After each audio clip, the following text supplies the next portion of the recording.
Gentleman recognized for 2 minutes. Thank you, Mr. Speaker. Mr. Speaker, we're not tearing up the Constitution here. We're responding to bad behavior. We're telling corporate America that we're not going to bail them out, our financial institutions. We're not going to bail them out and let them do what AIG just did. The American people are outraged, and rightly so, at the news that insurance giant AIG has given large bonuses to some of its employees. It is outrageous that a company that is being bailed out by the American taxpayer is providing bonuses to the people who dealt in these exotic financial instruments. Those employees made bad bets, and now the American people are paying the tab. Mr. Speaker, not many of my constituents are getting so-called retention. I can tell you that. They're not sure if they're going to wake up tomorrow with a job. In Fall River, the unemployment rate is 16%.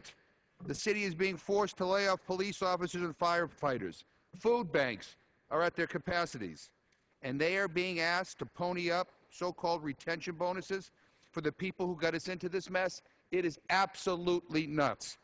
Now, I know that the CEO of AIG said yesterday that he has asked the people who have received these bonuses to give them back, and that's great.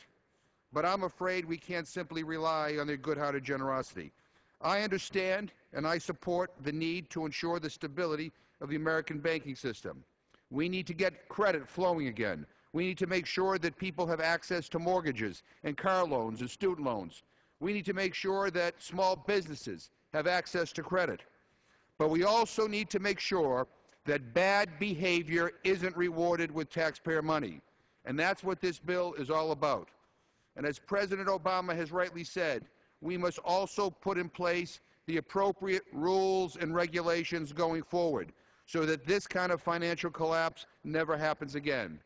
Mr. Speaker, we need to get this right. We inherited a lousy economy from the previous administration, and we are in a position now where we need to help support our financial institutions. But we need to make sure that we do so in a way that doesn't allow this kind of bad behavior to continue. I applaud Speaker Pelosi and the leadership for bringing this bill to the floor. I urge my colleagues to support the rule and the underlying bill, and I yield back the balance of my time. The gentleman yields back his time.